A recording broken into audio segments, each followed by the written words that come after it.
So good morning, everyone. I'm Diego Ferna. I'm currently working at the Institute of Marine Research in Vigo.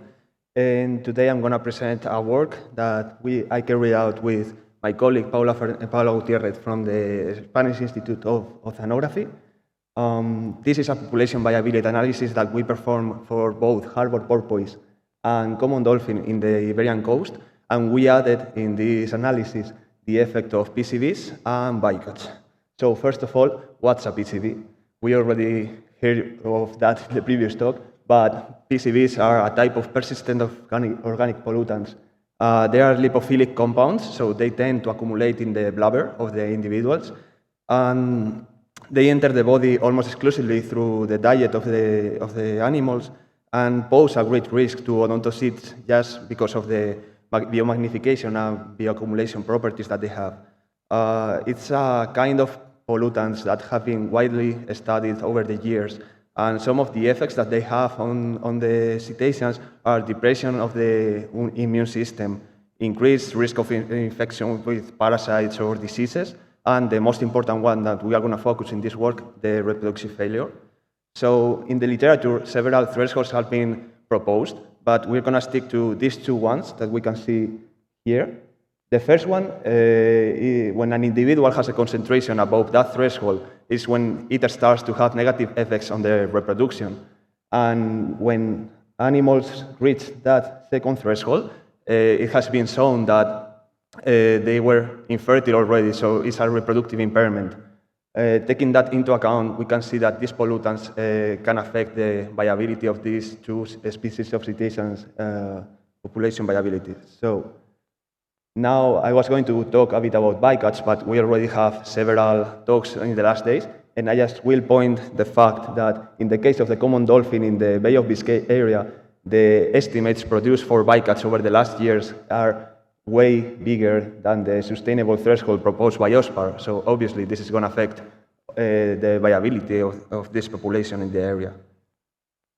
So population viability analysis. This is a kind of analysis that evaluates the decline or the risk of extinction of a population, and also allow you to test population trajectories under, for example, the current conditions that we have in the environment or possible scenarios.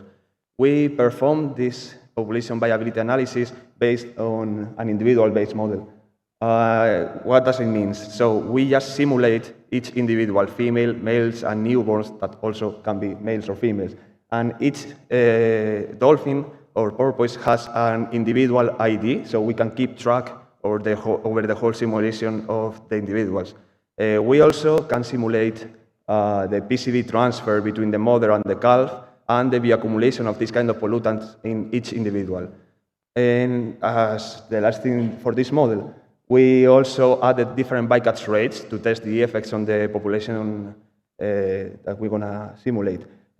All this model is based on information extracted from live tables created from strandings and from PCV concentrations reported in previous studies.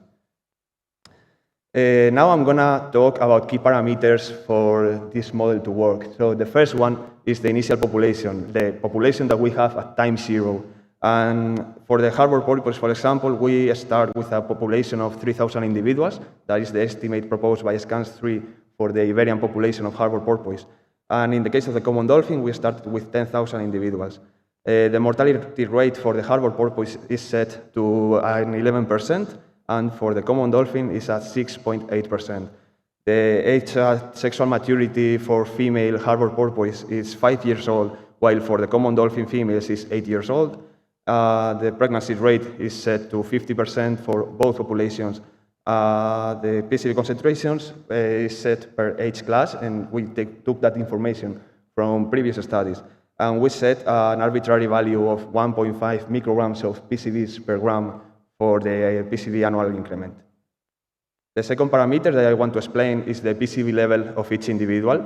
It's a parameter that really depends on the age of each individual. So for every individual at the beginning of each year of the simulation, they're going to increment the PCV concentration by the fixed value that we said before, the annual PCV increment.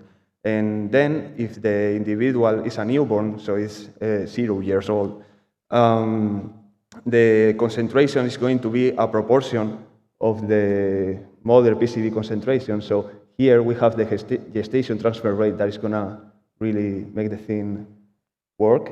Then if that individual survives till the next year, so it's 1 year old, the concentration that that individual is going to have is the previous year concentration, adding a proportion of this current year model PCB concentration. That is the amount of contaminants that they can transfer through the lactation period. And since that point, whenever an individual is older than 1 year old, they're going to have the PCB level estimated in the same way. So it's going to be the concentrations from the previous year adding the annual PCB increment. And the mothers, in the opposite direction of the calves, they're going to lose contaminants whenever they are in the gestation period or whenever they are in the lactation period. For modeling the effects of the PCBs on the individuals, we decided to create, well, it's arbitrary, it's a linear decrease of the pregnancy probability. So ranging between both thresholds previously mentioned, we are going to decrease 2% of the pregnancy probability by microgram of PCB. So whenever an individual reaches the 41 micrograms of PCB's threshold, it's going to be infertile and not going to be able to reproduce, therefore. For the bycatch rate, well, in this model, the bycatch rate is evaluated after the natural mortality, and it targets random individuals. And as we have all the individuals identified, we can avoid the resampling in this step. And now, I'm going to start describing the model. So we start with an initial population of either harbor porpoise or common dolphin. And at the beginning of each year in the simulation, we got the annual increment of PCBs. Then we test if the individual survives. If not, we remove it from the population array. And if it survives, we test for bycatch. If the individual is bycaught, it's removed again from the model. If not, we test for maturity. If the individual is not mature, it just advances to the next year simulation. But if it's mature, we test if it's female. If it's a male, it just goes to the next one, the next year simulation. And if not, it's when the PCB level enters in the equation. So we test the fertility according to the PCB level. And if it's not fertile, it goes to the next year. But if it's fertile, we test if it's pregnant or not. If it's not pregnant, it advances to the next year. But if it's pregnant, it may give birth to newborns.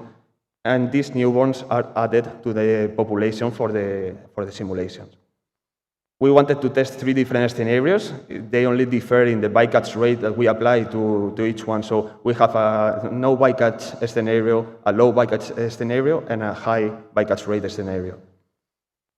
This is the results for the common dolphin. We see that whenever we apply a high bycatch rate to the simulation, the population collapses in about 50 years.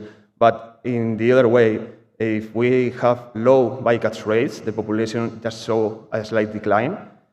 And it's not the same with the porpoise. So this 8% is the current bycatch rate for the Iberian population of harbor porpoise. And we can see that the population collapses in about 30 years. And even in the best scenario, the population decreases really fast. So just for concluding, well, we thought that this population viability analysis is a good tool for evaluating the population trends, and using an individual-based model gives a lot of flexibility at the time of modeling. So we were able to model the PCB transfer in the PCB flow between all the individuals, and also to apply different effects with the bycatch. We also saw that the bycatch has a critical importance in the simulations. So in the case of the harbor porpoise, we can see that because of this bycatch rate, the population collapses in almost 30 years. But on the other hand, the common dolphin population can withstand higher bycatch rates, apparently. As next steps, we were thinking about getting more recent life history data and better abundance estimates, so we can run more accurate simulations and get better results, more robust, and also test different scenarios, either like just testing different bycatch rates or other effects caused by pollutants, or combining both of them. And that's all. Thank you for your attention, and if you have any question, I'll be happy to answer.